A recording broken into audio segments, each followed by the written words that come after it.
So let's talk server and client components. So before version 13, everything was a client component. Everything you did in Next.js was rendered client-side using React. However, with version 13, we can render what we want on the server and what we want on the client, what will give us a huge boost in our web vitals. So if you look at this graph right here, you can see, let me zoom in a little bit.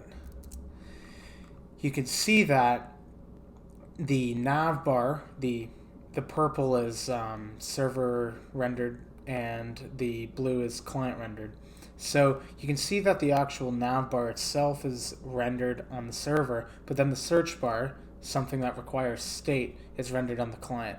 And that's the same for your buttons, for example. So basically anything that requires state is going to have to be considered a client component. We distinguish these client-side components by adding the use client directive at the top of our file. So we can do that within any of our with any of our files. For example, right here, this is a counter, a button counter. We'll use this as an example in a minute. But how that works then is once you add the use client directive, that means everything below it in the tree is now going to be a client component. So if you use the use client directive, that is essentially the cutoff point for where everything is server rendered. If you don't use the use client component, it is a server component and rendered on the server by default. So let's go through a basic example of how to create a client component. I'm going to just use this counter.tsx example that the Next team put out, and I'm going to come into our app directory and create a folder called counter.tsx. By the way, if you're not using any of the reserved words, page layout, error, not found, etc., you can create your components right within the app directory. You don't have to create a separate file. I'm going to just paste this in, save that. I'm now going to come over here. I'm going to do counter, import that, and in order for this to work, I have to put that in a fragment, and now let's run this. So I'm going to do npm run dev. Let's go over here, refresh this. Okay, perfect. So now if I click here on the click me, it will add to that number. Perfect. So that shows that our use state hook is working. Okay, let's go through a quick example to make sure that this all makes sense. So we have two components in play right now. We have our page.tsx and our counter.tsx.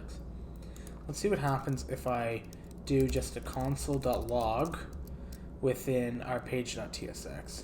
I'm going to just do server component because that's what it is. And what you'll see now is this renders, or this is printed within our terminal. Let's now do the same thing within our counter. So I'll do console.log and I'll do client component. And what you're going to notice is when we refresh that, you're not going to see this printed. You will, however, see this printed when we go in here. You will see client component printed to the browser console. So that essentially shows that if we don't have the use client directive above, everything is rendered and processed within the server. As soon as we have our use client directive, everything will be processed on the client side.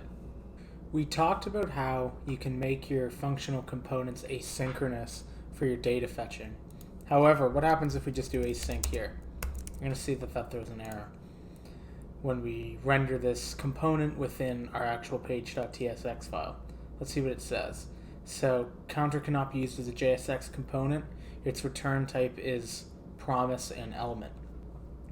So what that means is we can't actually data fetch in here like that, making this an asynchronous function. We would have to use something called the use directive. However, for now, I would just recommend you do all of your fetching within actual server components and within your actual page.